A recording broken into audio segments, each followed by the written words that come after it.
कैसे हैं आप सब। मेरी दुआ है कि आप लोग बिल्कुल ठीक हों, बिल्कुल खैरियत से हों। आज जो है वो मैं आपके साथ एक बहुत ही मज़ेदार सी रेसिपी शेयर करने जा रही हूँ।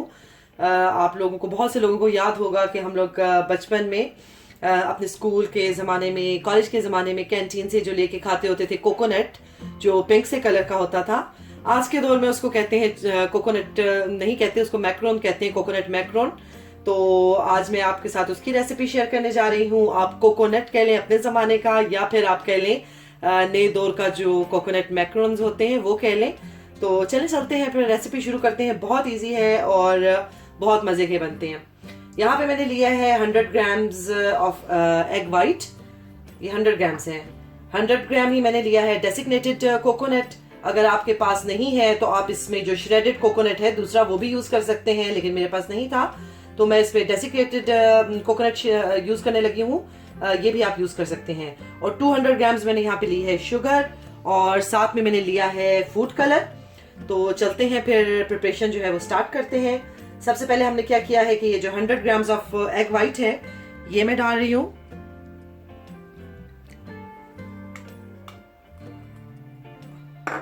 एंड देन मैं उसके बीच में डालने जा रही हूँ ये 200 ग्राम्स ऑफ शुगर, और मैं इसको अच्छे से इसको मिक्स कर लूंगी ताकि जो शुगर है वो अच्छे से डिजॉल्व हो जाए।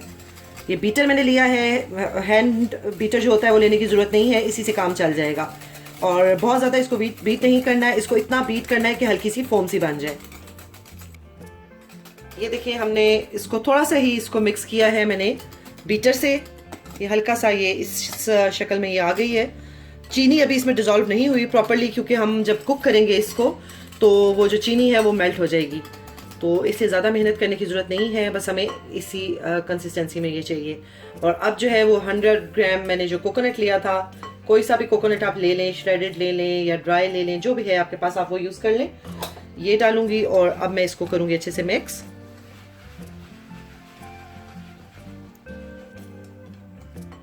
और यहाँ पे जो है मैं 1 ड्रॉप के जितना डालने जा रही हूँ इसमें फूड कलर।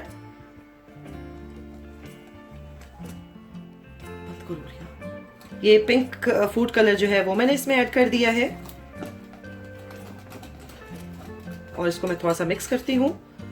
और अब जो है वो हम इसको तकरीबन जो मीडियम फ्लेम है उस पे रख के हम इसको कुक करते हैं। चलें तो फिर कुक करना स्टार्ट करते हैं।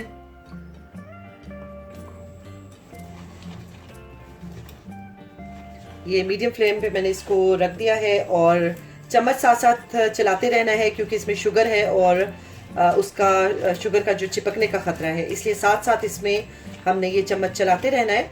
और ये पहले थोड़ा सा लिक्विड होगा और आहिस्ता आहिस्ता से ये थोड़ा सा थिक होना शुरू होगा, तो उस वक्त फिर हम इसको उतार लेंगे। और हीट जो है वो मैंने मीडियम रखी हुई है, और साथ साथ मैं इसमें चला रही हूँ चम्मच। चम्मच चलाना तो बिल्कुल भूलना नहीं है आप लोगों ने।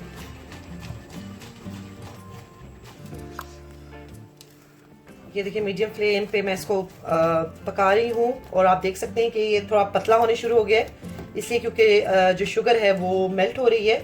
और साथ साथ मैं चला रही हूँ चम्मच, और तब तक पकाएंगे कि जब ये थोड़ा सा हल्का सा थिक हो जाए तो फिर मैं इसको उतार लूँगी। बहुत ज़्यादा थिक हमने नहीं करना, वरना ये अच्छे नहीं बनेंगे।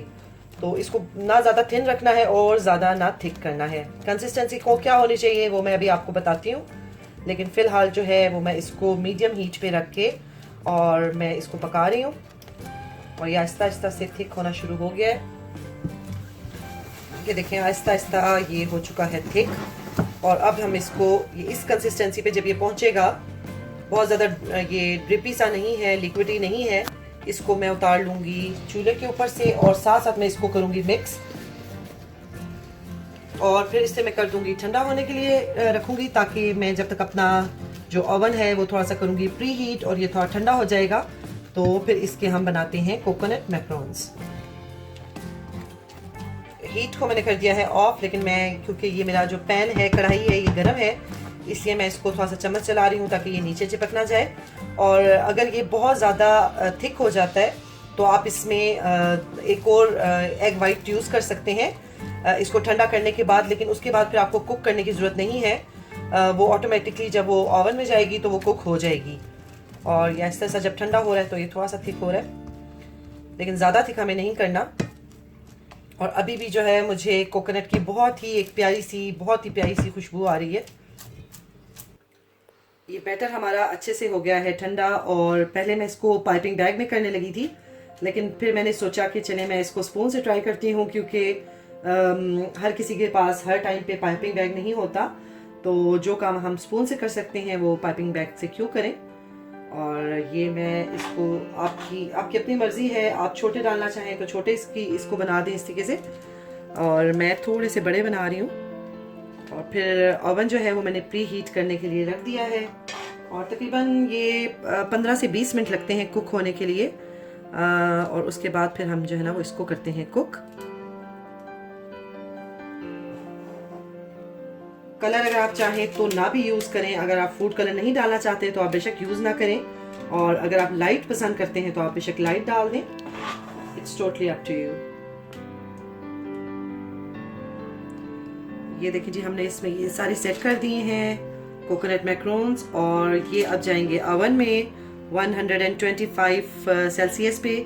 मैंने ओवन को प्री हीट कर दिया है, और अब हम इसको रखते हैं और इसको तब तक कुक करेंगे जब तक इसका ऊपर का जो हिस्सा है वो थोड़ा क्रिस्पी ना हो जाए, क्योंकि जो ये कोकोनट मैक्रोन्स होते हैं, या कोकोनट आप कह लें, ये ऊपर से थोड़ा सा हार्ड होते हैं, क्रिस्पी होते हैं, और अंदर से ये सॉफ्ट होते हैं। और बस हमें भी उसी वक्त तक कुक करना है कि जब ये ऊपर से थोड़े से क्रिस्पी हो जाएं और अंदर से अच्छे से कुक हो जाएं। तो चलिए फिर इसको रखते हैं ओवन में, और फिर आपको दिखाती हूँ। ये तकरीबन 1 घंटा मैंने इसको 125 डिग्री पे रखा ओवन में, और आप देखें कि माशाल्लाह से ये हमारे कोकोनट्स जो हैं वो कितने अच्छे से रेडी हो गए। और इसके रेडी होने की निशानी भी यही है कि ये आराम से ऐसे जब उतारें तो ये उतर जाते हैं, नीचे से भी क्रिस्पी हो जाते हैं, और ये बहुत इजीली ये इससे आप देख सकते हैं कि ये अलग हो रहे हैं। अदरवाइज़ जो है ये वो इसके साथ चिपकें और ये उतरने में थोड़ा सा ट्रबल करें। और आप ये देखें कि माशाल्लाह से कितने अच्छे हो गए, और ऊपर से ये हुए हैं क्रिस्पी, और अंदर से ये हो गए हैं बहुत ज़्यादा सॉफ्ट। ये आप देख सकते हैं अंदर से कितने सॉफ्ट हैं और ऊपर से कितने क्रिस्पी हैं। और बनाने भी बहुत आसान है। आपने देखा कि कितनी झटपट सी रेसिपी थी और कितने झटपट से ये बन गए, और खाने में भी बहुत ही मज़े के होते हैं। कोकोनट जो है वो हर किसी को पसंद होता है, और शायद ही कोई ऐसा है कि जिसको कोकोनट पसंद नहीं है। और टू बी ऑनेस्ट कि मुझे तो ये, जब मैं अपने कॉलेज के दौर में और स्कूल के दौर में, वो हमारे ज़माने में एक बेकरी वाला आता होता था बाबा, और उसके पास बेकरी की चीज़ें होती थी, और हम लोग जो है वो सब हम ये कोकोनट लेके खाना पसंद करते थे।